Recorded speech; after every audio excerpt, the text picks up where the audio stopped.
You might be thinking that you're the only one suffering right now. We're going to look at 5 signs that your ex might also be suffering.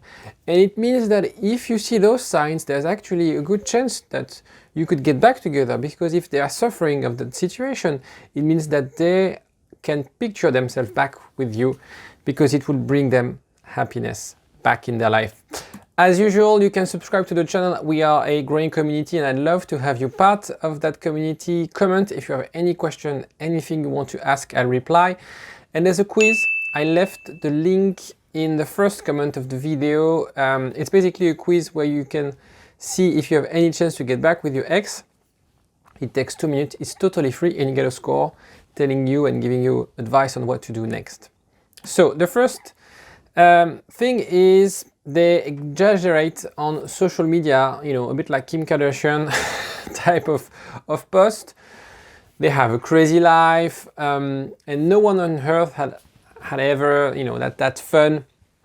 It's even sometimes it's really hard to watch, because you feel like, well, I'm really bad, I'm really down, I feel like I don't want to do anything, and I see them on parties and at a swimming pool, going to the beach, they travel, and they have an exciting life. And sometimes we feel guilty because we feel like this is our fault, this is because of what I've done, and now they're, you know, getting me that, reflecting me that image of, you know, being super happy and things like that. Be aware that social media is a tool for people to wear a mask and be sort of protected, because when they show this to people, they avoid answering any questions, and they avoid answering difficult questions. They avoid also sharing how they feel. And very often people use, and I use this illustration, people use that social media as a mask to hide how they feel. And especially if you see that your ex is posting more pictures, is more active on social media, and it's not really her or him, it is definitely, they are definitely using social media to hide something, to hide that inside, deep inside, there's something wrong. If they were super happy, for example, at a party, it's not, you know, when you have a blast with your friends at a dinner, you're not going to take a picture right away to say like, yeah, I'm having a blast at a dinner. You just live in the moment. It is exactly how you should interpret any sort of action, anything of you see on social media. Is it really genuine, or they're trying to showcase something? As long as you see that they are trying to showcase something, they're hiding something. They're hiding something. Second is your ex is regressing. For example, if they like to drink in the past, and now you see that they are drinking a lot. Maybe, you know, they used to have a bad problem sleeping. Now they sleep really badly. It means that they're bad. They're, you know, suffering from that, because you can hear from friends that they have these problems. They are drinking. They are, you know, they don't sleep well. Sometimes you can call, you know, understand that it's a call for help. So it's really, this one is really strong sign that your ex actually is not living well that breakup. We're going to look at the end what to do in those cases. Third one is they asked detail about your life. They're very curious about what you're doing. Your work, where you're going, your friends, even your family. They request to regain intimacy sometimes. So the idea here is like they suffer because they are missing something. They had something with you, and without you, especially if you've done the radio silence, they really suffer all these exciting things that they had in their life that are no longer there with them. So whenever you see your ex asking a lot of details about their life, it's just because they are missing out on all those things. So it's very important for you to understand and analyze those things. Fourth one, they are talking to you in a caring manner, but they don't offer you a date, and it's so frustrating. I spend a lot of my time with my clients on this part because it's very hard to decrypt those mixed signals. One day your ex will be super excited, the other day very, very cold and distant. One day you'll see that, you know, the conversation is very flirty, and the second day they're very distant.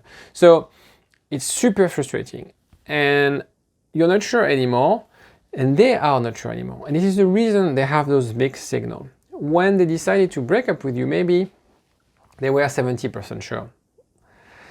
Now with that time in radio silence, you know, being on their own, experiencing that new life, being single, being without you, maybe it's 60%, maybe it's 50%, and 50% is just like on the verge of making this decision towards you, or this decision towards this new life. And this is why you get those big signals.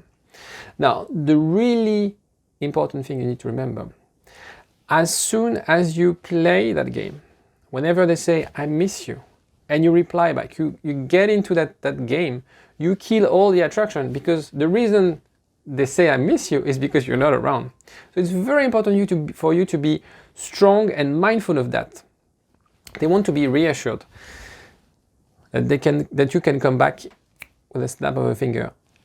You have to let them be unsecured. You have to let them suffer in a way that insecurity. Because as long as they're secure, as long as they feel safe with the situation where they have both of best world, which is being single, enjoying, maybe flirting with other people, and having you, just in case, as a backup, there's no way you're going to get them back. So you really need to fuel that insecurity whenever you want to get them back. I'm not saying that you should do radio silence for years, but really be mindful that sometimes people want to rush things out, and it really kills the attraction.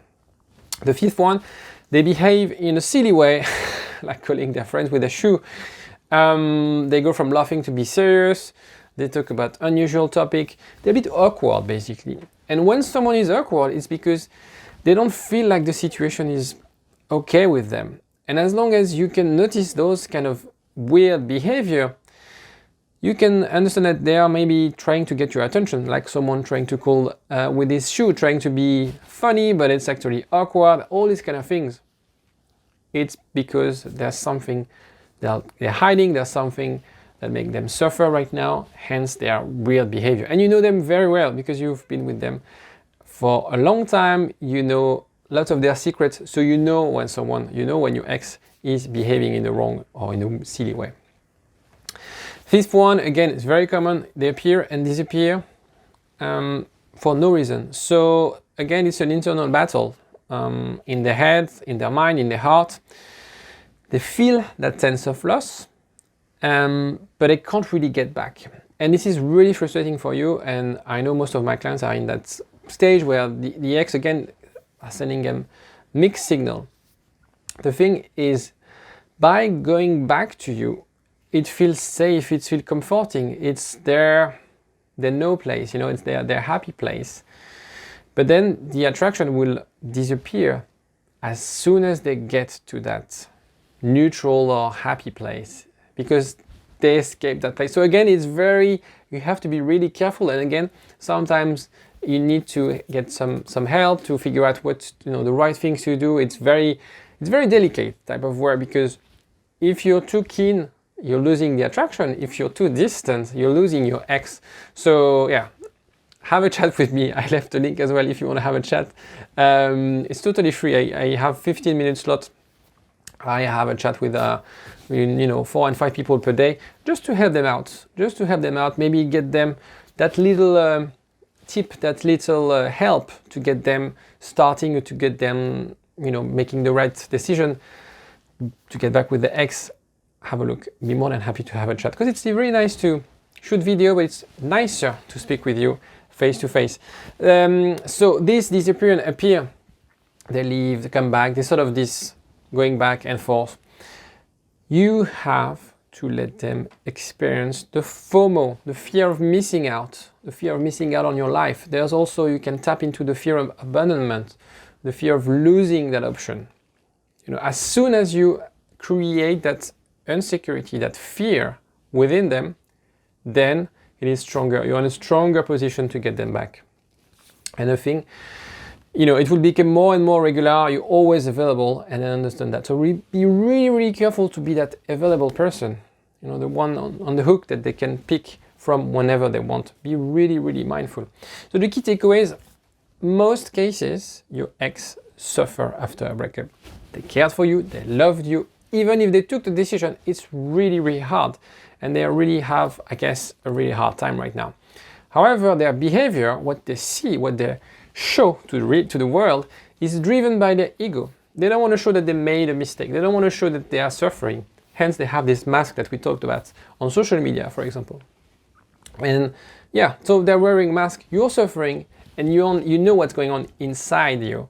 You don't know exactly what's going on inside them, but be remembered of this mask, the thing that what you see is not really their reality, and analyze those signals that I mentioned in the video. Again, if you have any other questions or anything, more than happy to have a chat. Take care. Bye.